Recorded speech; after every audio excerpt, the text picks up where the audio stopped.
My name is Carolyn Finch. I'm the program manager here at Charleston Digital Corridor, and we're happy to have you today at this Fridays. It's a very, very valuable talk, and I can see why you're all here for it. We've got Kara Purdue from Trevelino Keller. Keller, perfect. And she'll be giving a talk on what is probably the most important thing we all need to know. How many of you guys are new to startup or new company or on your own? Good handful of you, awesome. So I can see why you're here. This is, again, probably one of the most important things, how to ask for money, how to get it, hopefully, and how to nail that great, amazing pitch. So we'll be hearing from Kara in a minute. We want to mention, too, next Thursday, we have a fabulous Code Show conference. Code Show SE is the website, codeshowse.com. If you're interested or know any developers or software engineers in town, we're pulling in a very high stack of a caliber speaker list from across the nation, including Cloudera, Red Hat, Google, to name just a few of them. And that's next Thursday.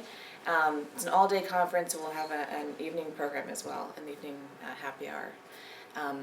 So with further ado, I'll hand you over to Kara. You're in good hands, and hopefully we can learn how to make that good pitch. Yeah, awesome. Thank you, everyone, for taking your time. TGIF, right? If I'm the only thing standing between you and the weekend, we'll try to do this. I know I have more to do today, but I don't know. So we put together, Trevelino Keller, we are a PR and digital marketing agency. We're headquartered in Atlanta. We have an office here and outposts as well in Orlando and in the Bay Area in San Francisco. And we were founded in 2003, but those of us that founded the company have a long, decades-long background of working with tech startups. And to date myself, unfortunately, back, from when Charles had his MindSpring in the garage, and we took that up until he sold it to Earthlink. So we have experience in taking startups from this. We still work with the startup community in Atlanta and here in Charleston and other places because we love it so much. It's so exciting to see your ideas come to life and then watch you become big and famous, and it's really a lot of fun. One of the things that we do as well in different cities is that we help you with your pitch presentation.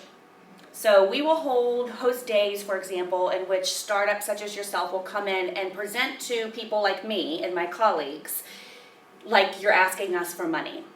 And we saw some patterns as we started doing this more often of things that these entrepreneurs were doing wrong, and then wondering why the investors weren't jumping on it. So that's why we put these tips and tricks together. You may relate to some of them. In my experience, you probably will. You may not. Maybe you have it all right, and if you do, then you're going to get the money you ask for. But that's why we're here. We're going to go over some of that. And please ask questions along the way. So first, let's start with really focusing on what investors want to hear from you. And it's a rather short list. And you're going to hear that theme from me throughout this presentation, the word short, okay? They want to know what's your company mission and background. Why are you unique? What problem are you solving? They want to know about your market. Who are your competitors? And don't ever say no one, because you compete with someone, okay? That's a red flag. Who are your competitors? What's the size of the market? And why are you in a position with this particular idea to lead the market? Your management team, who are they? And what's their experience? That's really important as well. How much money are you seeking? I have been in some of these presentations, the practice presentations with entrepreneurs, and as the pretend investor, I'll say, so how much money are you seeking? And they'll say, well, then I can't give you any. How about $5? You need to know how much money do you need and ask for it. And then what's your exit strategy? In 5 to 7 years, what's your plan? To make money on my money that I'm giving you. That's what they want to hear. So here's what you need in a presentation to investors. 10 slides. That's it. 10 slides. And I have a handout that details exactly what we're going to go over here, so you don't have to take detailed notes. But we're going to detail each slide what it should be, okay? And it really is a helpful guide for you to learn. First, of course, is your title slide, your opening slide, your company name, what your position in the company is, and your contact info. And in 1 minute, explain the name of my company is Acme Inc. and we do X. In 1 minute. It's hard to do. You think, oh sure, I can explain that. It's called an elevator speech. You ever hear that? Right, elevator speech, you have to be able to say it in the amount of time you're going up between just a few floors. It's hard though, when you're so close to, I get it, you guys are so close and so passionate about what you do, which is why we love startups so much, the passion comes through. But it can be very difficult to keep it down, to have to practice it. You know, if someone says, what do you do? What does your company do? 1 minute. So that's slide 1, that's it. Slide 2, what's the problem you're solving? 1 minute explanation. The industry that you're in, the problem that the pain point that people are having, and how your product, solution, software, whatever it is going to solve that problem. So now they clearly understand at the start of the presentation who you are, what you do, and why you're important. Slide 3. How will you resolve that problem? So they don't need to know the technical background. They don't want to know all the technical background here. This again should be a 1 minute description of how you are going to make that pain point no longer exist for this particular market. Okay? Slide 4 should be your business model. How are you going to make money? Who are you going to sell it to? Market it to? What's your revenue model?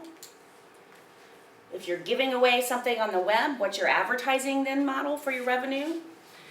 Who pays for it? If you already have customers that are interested, doing a trial, doing a beta test, anything like that, this is where you want to say, company X, Y, and Z have been testing. Yeah? Revenue model and business model are different? No, not necessarily. Yeah. Okay, so slide 4, how are you going to make money? Slide 5 is getting into a little more detail about the market, okay? It's important to investors that they understand who your competition is. You don't want to spend a lot of time on this. You know, you don't want to be talking about your competition and giving them airtime in your presentation. But they need to know that you understand that there is competition and who they are and what they're doing and then why we're going to be different, okay? And don't ever also talk negatively about that competition, just matter-of-factly. See, we're already halfway through, 5 slides. Slide 6, why is your idea better? So you've summarized who the competition is and what they do, but why is what your company going to do better? This is where you could throw in, if you have statistics, surveys you've done, something from the beta tester trials that you've done, pictures, charts, diagrams, something memorable to make it stand out and make them understand that what you are bringing to the table and bringing to the market is truly going to change things. Slide 7 is your sales and marketing. What's your go-to-market strategy? How are you going to reach your customers? What is, your cost per acquisition for your customer? Give the impression here, this is where you've talked about the competition, you've talked about the market in general, but knowing what your sales and marketing strategy is going to be and who and where your customers are is really important to an investor to hear. Be very specific here. I've heard one mistake that several entrepreneurs make, and that is saying, well, we could be everything to everybody. Who's your market? Who's your customer? Everyone. No, not everyone is your customer. It has to be start focused. And that's a message I want to really hammer home, is to focus on who that customer is. Your company, your product, whatever it is that you're selling, may indeed grow to a very large, broad market and be something for everyone. But in the beginning, focus is really, really important until you get that main core audience down, then the growth can start from there. And investors want to hear that you understand that. Because you can go bankrupt trying to get those customers if you're too broad. Yes. One thing I was going to just kind of build upon what Kira said is the world is becoming increasingly specialized. Mhm. And your audience basically wants to know, I mean, I think you're absolutely right, what vertical are you in?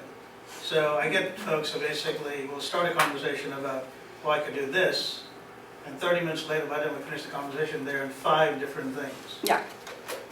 And that is not basically attractive to somebody who's thinking about writing a check, going, which 5 are we going to be talking about tomorrow?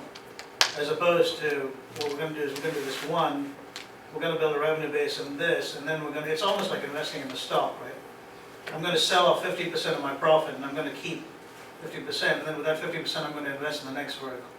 So you start thinking like that, but the reality is, if you look at across markets, and the best thing to do is just kind of look at, you'll see that the ones that are winning are the ones that are increasingly specialized. Mm-hmm.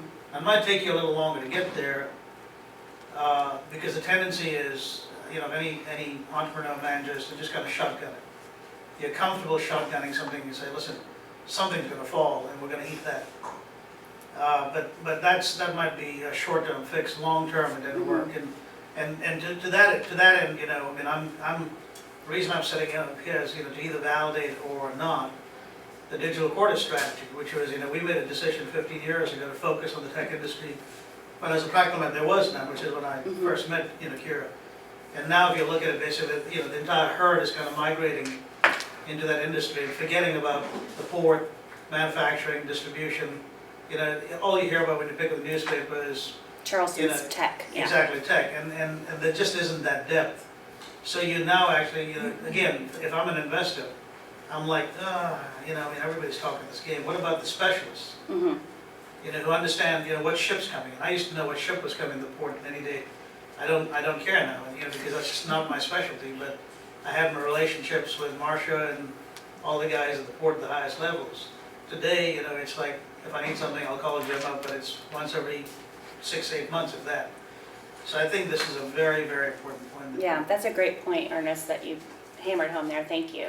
And to the point of the focusing on the niche, again, you might have, let's say, a software that can be used by a variety of industries: healthcare, construction, manufacturing, education. It has potential to be everywhere.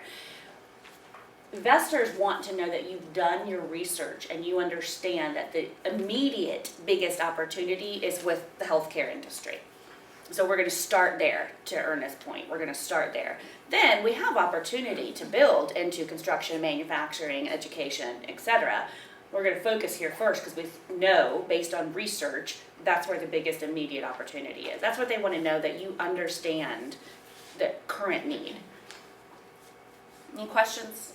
Just stop me, okay?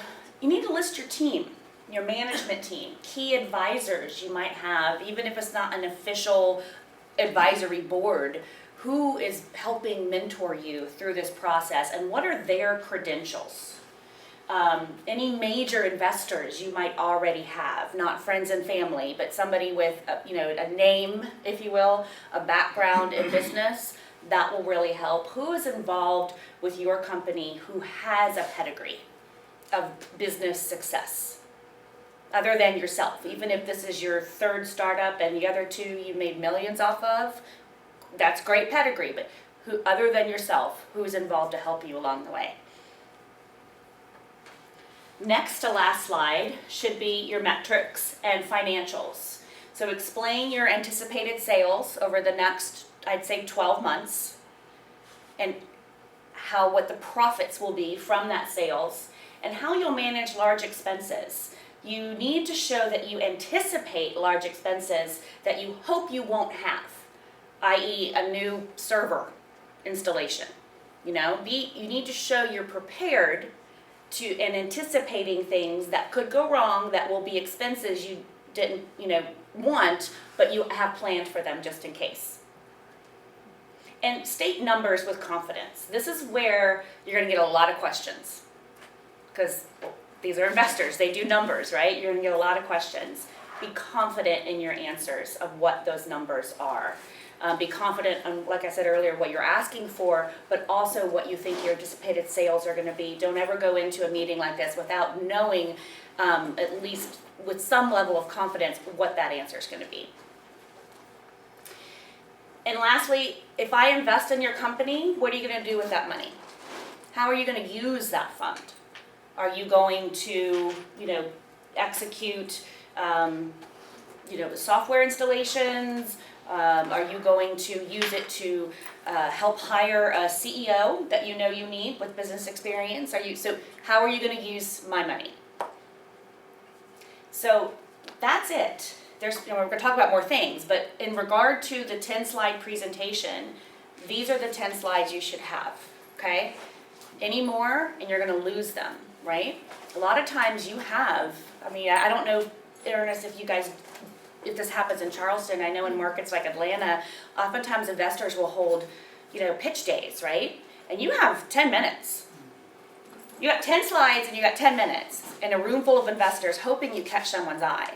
So you need to keep it brief and short and show the confidence that you know the market and know what you're doing. Let's go. Some even like, I was a judge at one in Columbia, it was 5 minutes. Oh, that's right. Tell them. It was 5 It minutes? was 5 minutes, and let me tell you just imagine having to run through this stuff.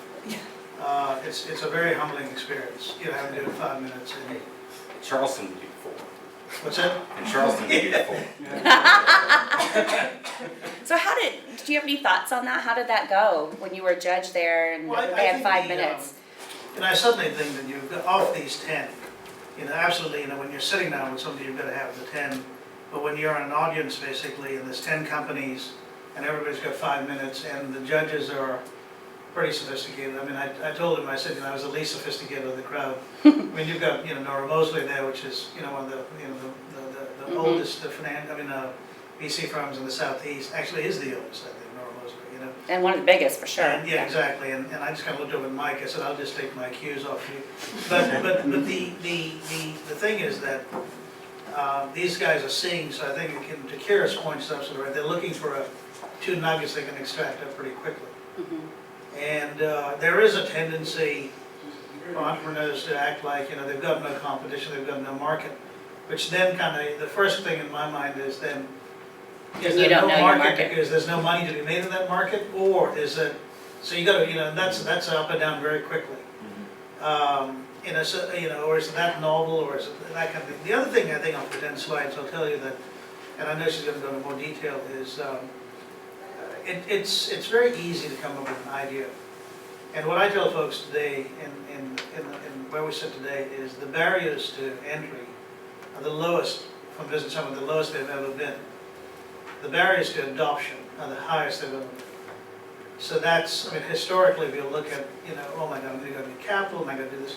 There is capital available, and so the other thing is, talk about something, you can have this conference we're having, next week, you can have the power of, all the big boys, basically, just by spinning up, cloud services, and you don't have to go out and buy expensive servers and that kind of thing. But again, from a marketing standpoint, how am I getting my message into a crowded marketplace? And I think that cannot be understated here. That point of basically the cost. If you look at the budget lines, basically, and people's sources or uses of funds, it is not basically. I always say, triple that. Not double it, triple it, because that's basically what's going to cost you to get into the marketplace. It's noisy out there. Exactly.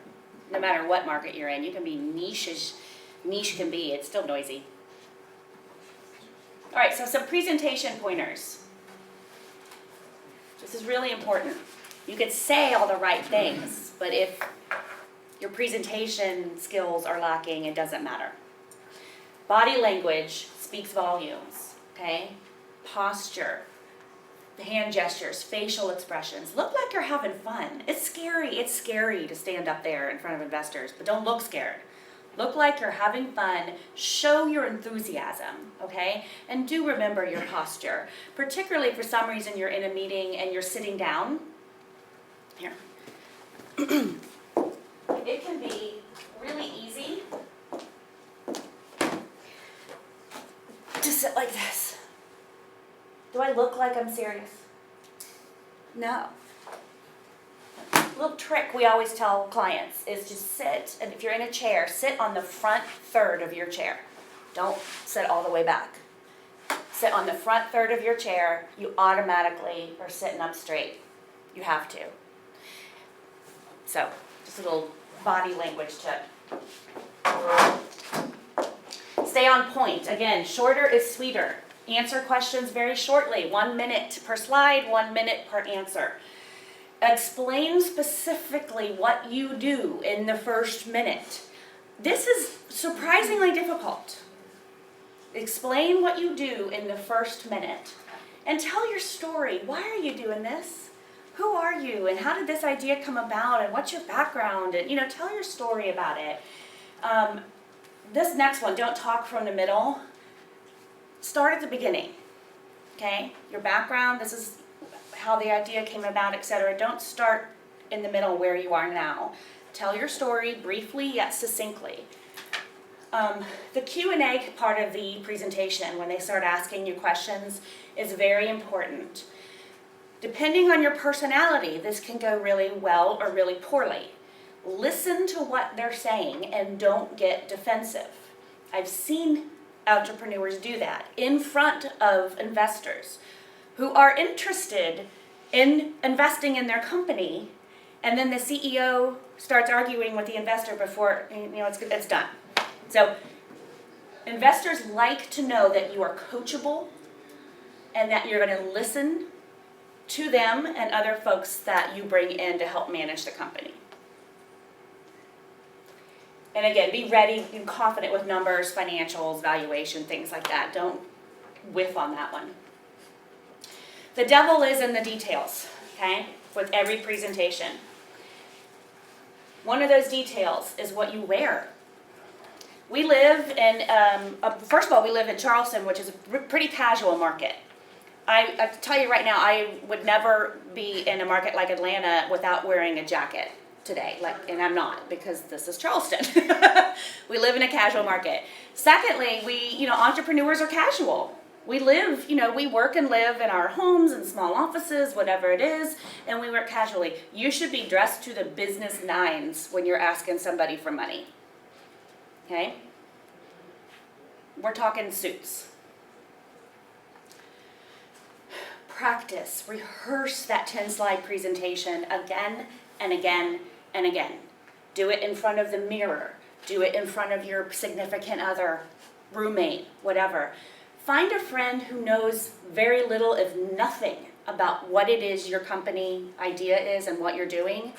Do it in front of them and get them to provide you honest feedback. Ask them, did you get it? And if they say, I still don't get it, then you need to tweak things and practice again. Attention spans are tiny. That's an interesting, it's a good point to make. Attention spans are tiny. And remember, less is more. There's a lot of words on this slide. I would not recommend you have this many words on your slide. Tell your story on the slide with pictures, graphics, charts, things like this, okay?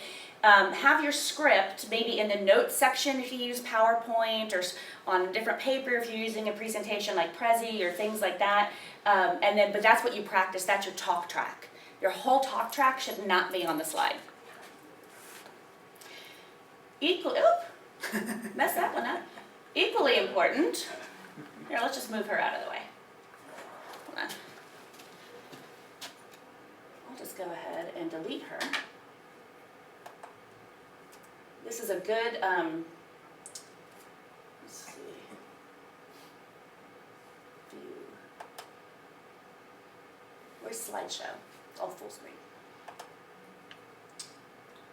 Where's that? I think it's present. Or is it for presentation? I'm sorry. Is it F5? Yeah, F plus 5. F5. F5? Function F5? No. No, you're right, F5, sorry. Just F5? Yeah, I had 3 off.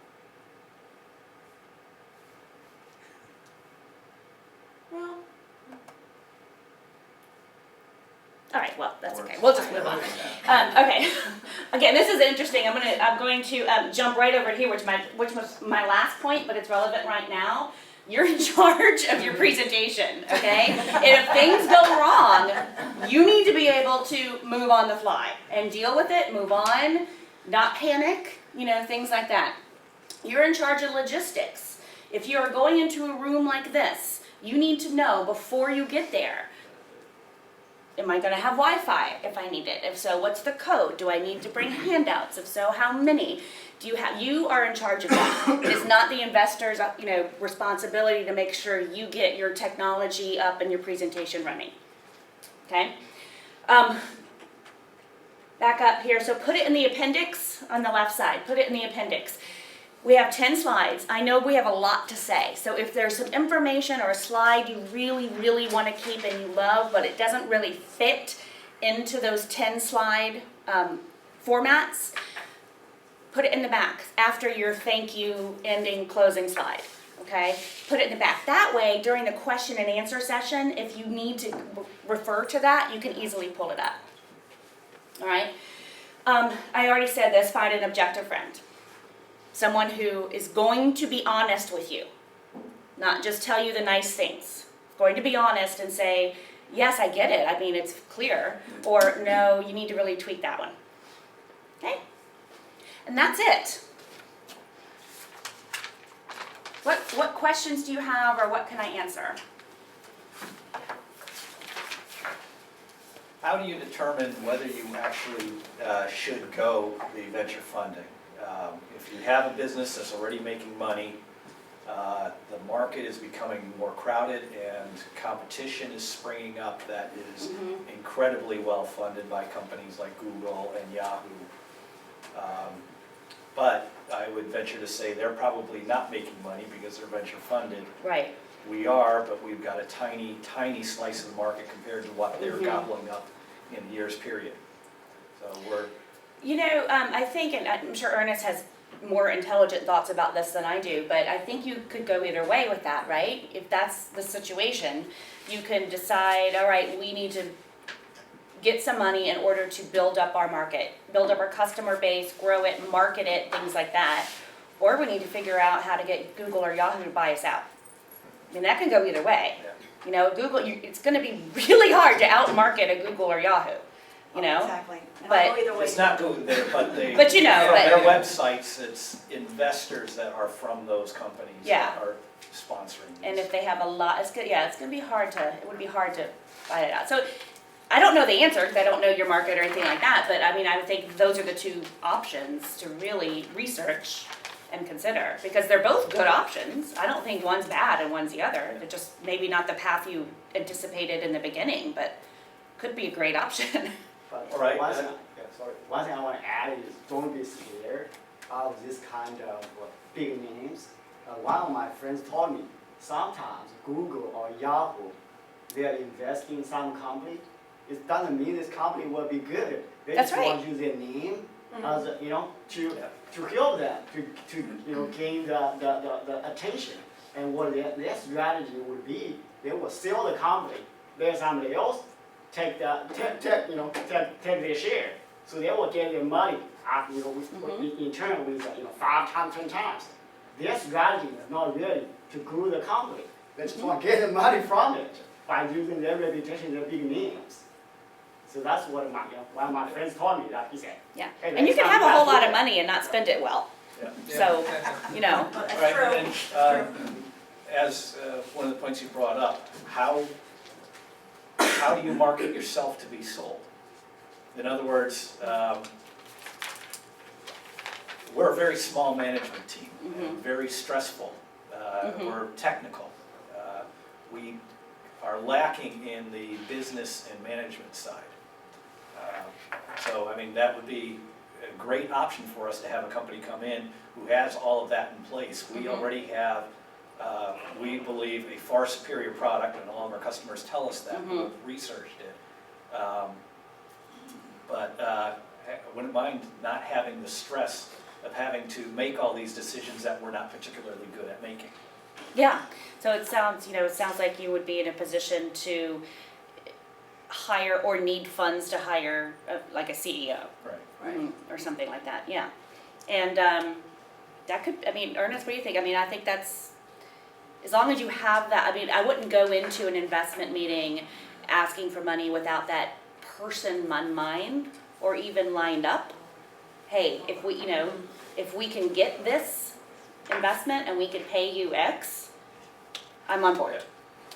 And I think a couple of things come to mind. There doesn't seem to be a shortage of people who sit down basically and I've got this great idea and I want you to invest, right? And I think the ones that are getting funded right now, are the ones who've shown they can kind of churn it out. They actually they've created this minimal viable product. They can actually demonstrate it and that kind of thing.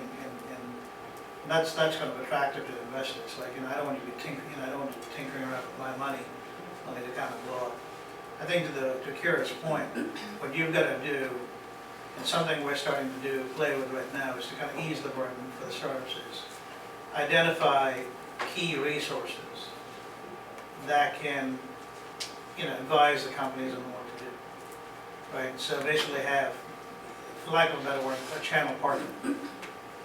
And the channel partner, the obligation is, I've seen it in theory and I've seen it in practice. And what I don't want to see happen basically, and we're going to heavily control it, is somebody get deep in somebody's pockets, when the introduction's made, which can happen among, so the idea is really, let's try to fatten up the cow, and then, we can all eat basically from, once the cow's fattened. So that's the true startup environment.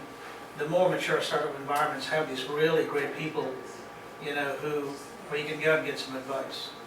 I think, Mark, in your case, if you've got a product and it's working, then you've got to identify where you're coming up short. And you got to say, if I had this, this, and this would be kind of helpful. And then start to build around that, right? And say, listen, here's what we have.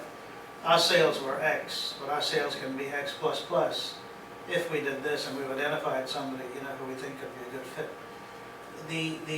The idea is to sort of tap into some of the no-nonsense resources that are kind of around you, to kind of advise, to validate what you're thinking.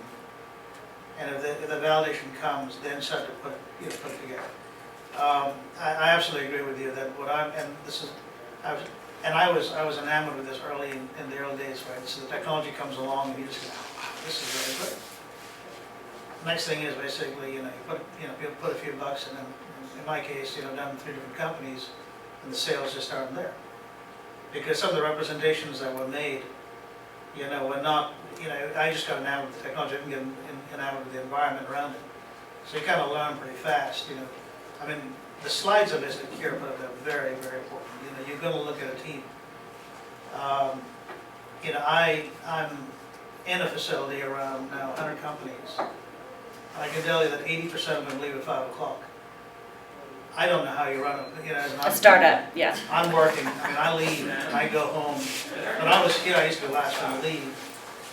And now basically I'm the guy who basically, send out emails, up to 11 o'clock at night. So between 11 and 5 is my kind of my dead time, so to speak, in the morning. And this whole mindset of, I don't know whether it's a millennial thing or what it is, but this whole mindset of, this, work-life balance. I think that's important, but as an investor, I want to know that You can have that, churning, just not with your own company. It's true. Churning it out. I think the issue of it is that when you go to look for capital, you need to understand the people that taken the money from, it's very, very unlikely that they got lucky. It's easy to kind of, look at, I sent Sean Jenkins a note and I said, my thing was, wow, he made a $25 million commitment to MUSC for children and women's health yesterday. And what I said to him basically was, it was not, there are people who make commitments all the time, but what was significant to me was, it was from somebody in the software industry. A guy he wouldn't even know how to find my office. He was just, he just ground it up basically, and everybody around him basically would get pummeled into the ground if they couldn't, buy into that vision. That yielded a lot of value. So when you take external capital, no matter what you think about, your ethic and everything else, you'll have to think again, because now everybody around you in that environment is gonna pose their work ethic, their sensibilities there, so you've got to be a big man to take advice. I can't tell you the number of people I'm around, and 3 minutes into basically the meeting, they're all defensive. They're saying one thing, I'm glad you put up that body language says complete. And so what do? I never get to talk to them again, because I know they can't stand the heat. And I'm easy going compared to some of the guys on the easy. Yeah. Although some people wouldn't say I'm easy. But that's the thing, is you have to stray so far in your comfort zone to create value. That's what the value. And you don't have to creation. find someone who knows the tourism industry. You have to find someone who knows how to run a business. Yeah. You know what I mean? It's, people, I've been doing this for over 20 years. Most of my career, 97% of it has been working with tech companies. I'd say at least 70% of them have been startups at one point in time with me working with them. For every Earthlink or WebMD I've worked with over the years, I've seen 4 startups fail. And so this is anecdotal evidence, my own experience only, but the pattern of failure is always lack of focus. We can be everything to everybody. They get funding and goes out the door. It's like it burns a hole in their pocket. Think web. Everybody remember Webvan from the mid-90s? It was the home grocery delivery thing. And they spent a ton of money on their logo design. They were a startup. That's like they spent a ton of money on their logo design. They didn't last 6 months. Those are 2 mistakes I see. It's overspending or spending in the wrong areas, and that's where your investors can help. I mean, they can tell you this is where you should be, or a CEO can say this is where we're spending around, and a lack of audience focus. Again, that's just anecdotal. There's no research behind that. It's just my experience. Yeah. I do have one question that for me and as a tech startup, my situation is I'm not looking for the capital at the very beginning, but sooner or later, if you want to rapidly grow your company, you have to get an investor involved. Right.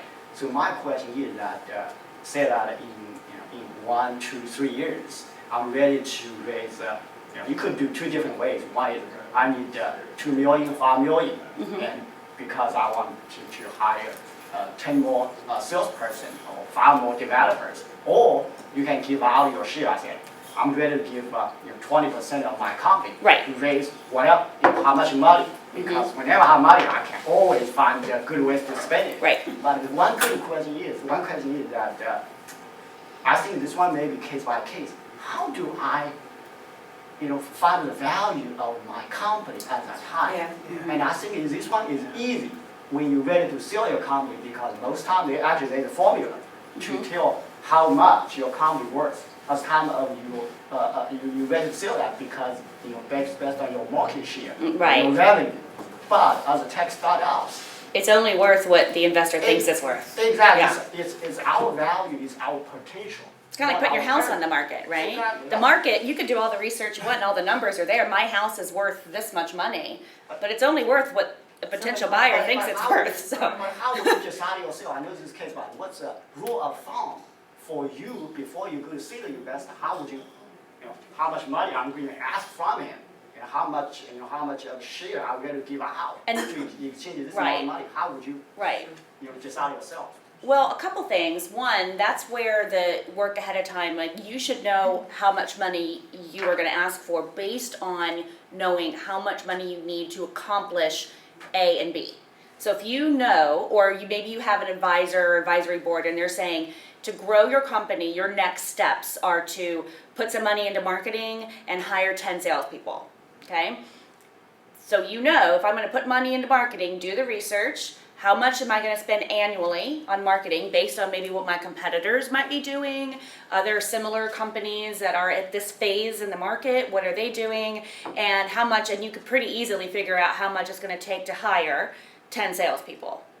So you should know this is how much money I'm asking for. Now the conversation with the investor, and you know how much your company is valued on paper, right? So the conversation with the investor goes, well, I'm not going to give you the whole chunk of money, but I'll give you this much for 10%. And then you have to decide if you want to let it go. And there's been plenty of entrepreneurs who said, no, I don't want to let any of it go. The guy who invented, was it Twitter? Yeah, Twitter. He was offered millions in the beginning and then billions and stuff. I don't think he ever let it go. And he'd be a whole lot richer now if he did, but he's happy. I mean, John, I think our July presentation, we're going to do a presentation in July, that's a combination of legal and accounting. Okay, and I was telling these guys, it's going to be presented by Dixon Hughes. It's a dry topic, but why it got on my radar basically was what they did was they took the burden upon themselves to go talk to legal about the intellectual property piece, right? And the intellectual property piece is great, but what they're going to do basically is talk about how you value that account, Yeah. that intellectual. That's good. Okay, that's the first thing. The second thing is, I'll tell you that there's universal agreement on one point, and that is what you think your company's worth and investor thinks are always going to be. different. That's true. Okay, so the idea is to be able to say, okay, here's what I think, so create some basis. So I tell you what, when I'm sitting down, basically, I've got an accounting advisor who's going to basically talk to you about why we came up with the valuation that we did. That's first. The second thing is, there are companies today that are saying, fine, if you believe your company is worth 10, and you believe it's going to be 30, and you want basically $500,000, why don't we give you the $500,000? We're not going to take any equity. You hold up the equity. We're going to basically let you borrow the money at a rate that's probably a sub 20% rate, right? So it's not 10%. Mm-hmm. And you tell me when you want to pay it back, and that kind of thing. So what's happening is the financial models are evolving to basically allow the entrepreneur to hold on to 100%. Right? So, get as much money as you want. There's a company, Decathlon Capital in California, that approached me. It's worth talking to. But now you own 100% of your company. But I think, again, these guys sent the stuff to me, about a month ago, 3 weeks ago, and I said, okay, where do we put it in? So, in July, we'll have that meeting, which not just talks about intellectual property, but also talks from an accounting perspective, how is that valued? And how is it treated? By the tax authorities and that kind of thing. So I think that would be helpful in answering the question that you might have. But also know, there are companies out there that will say, listen, we'll just loan you the money at higher than, usual rates. And if you feel like, you're gonna grow from 10 to 50, then you should hold on. Because your valuation at 50 is gonna be a whole lot more different, than yeah. Actually, another risk is, which I heard, sometimes besides they send the money to you, Mm-hmm. they send somebody else to you, tell you what to do. That will be the nightmare for most of our startups. I know what to do, otherwise I wouldn't start this one up, right? What else? Yes. So my partner and I have a little bit of a unique situation where we don't have a traditional growth in terms of money in our business. It's going to be mostly user-based, so kind of a track record over a 6, 8, 9 month, whatever period, the amount of users. And we know that over the year we want to see how that grows, and then afterwards see how our content can be expressed differently. We're going to need funding for that for different channels. Should we be approaching, partnerships with, potential investors this traditional way? Because we don't really have, we're not going to have a track record of money being shown. It's just going to be users and visitors to our site. So when you say users, is it a membership-based revenue Yes, model? yes, it's going to Okay. be And then- user-based.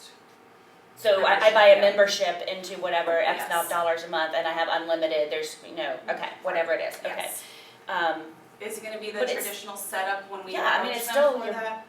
After Presumably, you're charging them more than you need to Yes, spend, right? yes. So you do have a revenue model. Okay. I mean, More or less. but then Okay. but then we want to grow it into. Right now, we're focused on this market and these users. In order, maybe that's just Charleston. It Yes. doesn't have to be a niche vertical. It can be just one market geographically too. Okay. But in order to grow it into other southeastern markets, like Raleigh, Atlanta, things like that, we need to be able to market it. And in order to market it in those and acquire the users, we need X amount of money. And then that goes back to the slide, I can't remember what number it was, and it's what's your cost per acquisition per customer. Okay. Yeah, and you might know that now, what your CPA is, or you can find it out. Right, Yeah. I think that's, okay. If you have folks already participating. Okay, Yeah. thank you. Did I answer your question? Yes. Do you have guidance on, my experience is when you put a slide of, like a spreadsheet slide in front of people, and you want to be really detailed, that they just dig right into it and you'll never get off that slide. So Right. what is your recommendation of Do putting not, numbers? yeah. I think numbers are fine, but not in a spreadsheet format. It needs to be pretty. Maybe it's some kind of chart, that you create. Maybe it's just a number on the screen, and this is that. But I would not. You're right. If you start, I would not hand out anything until you're finished. If you have a spreadsheet with a detailed budget line item thing that you want them to look at, give it to them when you're finished. Because you're right, they're gonna sit there, they're not listening to you, and they're digging down, and that's all they wanna know. So, yeah.